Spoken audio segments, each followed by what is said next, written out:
Hi ಎಲ್ರು ಹೇಗಿದ್ದೀರಾ? ಸುಮಾರು ದಿನ ಆಗಿತ್ತು ಮಿನಿ ವ್ಲಾಗ್ ಮಾಡಿರಲಿಲ್ಲ. ಊರಿಗೆ ಹೋಗಿದ್ದೆ.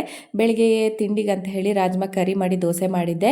ಇನ್ನು ಊರಿಂದ ಬರಬೇಕಾದ್ರೆ ಅರಿಶಿಣದ ಎಲೆನ ತೊಗೊಂಡು ಬಂದಿದ್ದೆ. ಅದರದ್ದು ಇಡ್ಲಿ ಮಾಡೋಣ ಅಂತ ಹೇಳಿ, ಇಡ್ಲಿನೂ ಅಂತಾರೆ ಕಡುಬು ಅಂತಾರೆ, ಮಾಡೋಣ ಅಂತ ಅಕ್ಕಿನ ಒಂದು 8 ಗಂಟೆ ನೆನೆಸ್ಬೇಕು.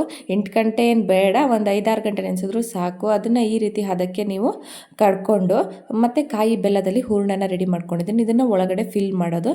ಕಾಯಿ ಬೆಲ್ಲನ ಚೆನ್ನಾಗಿ ತುರ್ಕೊಬೇಕು. ತುರಿದ್ಬಿಟ್ಟು ಈ ಎಲೆನೆಲ್ಲ ನೀಟಾಗಿ ತೊಳೆದು ಮತ್ತು ಹಿಂದೆ ಮುಂದೆ ಅದು ಕಟ್ ಮಾಡಬೇಕು. ಕಟ್ ಮಾಡಿಬಿಟ್ಟು ಈ ರೀತಿ ಒಂದು ಸೌಂಡ್ ತೊಗೊಂಡು ಚೆನ್ನಾಗಿ ತೆಳುವಾಗಿ ಆ ಕಡೆ ಅದನ್ನ ಸೆಟ್ ಮಾಡ್ಕೊಬೇಕು. ತುಂಬ ಚೆನ್ನಾಗಿರುತ್ತೆ ಇದು ತಿನ್ನೋಕ್ಕೆ. ತುಪ್ಪದ ಜೊತೆ, ಚಟ್ನಿ ಜೊತೆ, ಸಾಂಬಾರ್ ಜೊತೆ ಎಲ್ಲದಕ್ಕೂ ಚೆನ್ನಾಗಿರುತ್ತೆ. ನನಗೆ ತುಪ್ಪದ ಜೊತೆ ಅಂದರೆ ತುಂಬ ಇಷ್ಟ. ಈ ರೀತಿ ತೆಳ್ಳಗೆ ಮಾಡ್ಕೊಬೇಕು. ಜಾಸ್ತಿ ದಪ್ಪ ಮಾಡಿಬಿಟ್ರೆ ಬೇಯೋಕ್ಕೆ ಸುಮಾರು ಹೊತ್ತು ಬೇಕಾಗುತ್ತೆ. ನಾನು ಈ ರೀತಿ ತೆಳ್ಳಗೆ ಮಾಡಿಕೊಂಡು ಚೆನ್ನಾಗಿ ಫಿಲ್ ಮಾಡ್ಕೊಂಡಿದ್ದೀನಿ. ನೋಡಿರಿ, ಈ ಥರ ಮಾಡ್ಕೊಬೇಕು. ನಾನು ಇಷ್ಟಿಷ್ಟೇ ಚಿಕ್ಕ ಚಿಕ್ಕದು ಮಾಡ್ಕೊಂಡಿದ್ದೀನಿ ಬೇಗ ಬೇಯಲಿ ಅಂತ ಹೇಳಿ. ನಮಗೆ ಎಷ್ಟು ಬೇಕೋ ಅಷ್ಟು ಮಾಡ್ಕೊಂಡಿದ್ದೆ. ತುಂಬ ಚೆನ್ನಾಗಿ ಬಂದಿತ್ತು ಟೇಸ್ಟು. ನಮ್ಮ ಮನೆಯವರಿಗೂ ತುಂಬ ಇಷ್ಟ ಆಯಿತು. ನನಗಂತೂ ಇದು ಸಿಕ್ಕಾಪಟ್ಟೆ ಇಷ್ಟ. ತುಂಬ ಚೆನ್ನಾಗಿತ್ತು.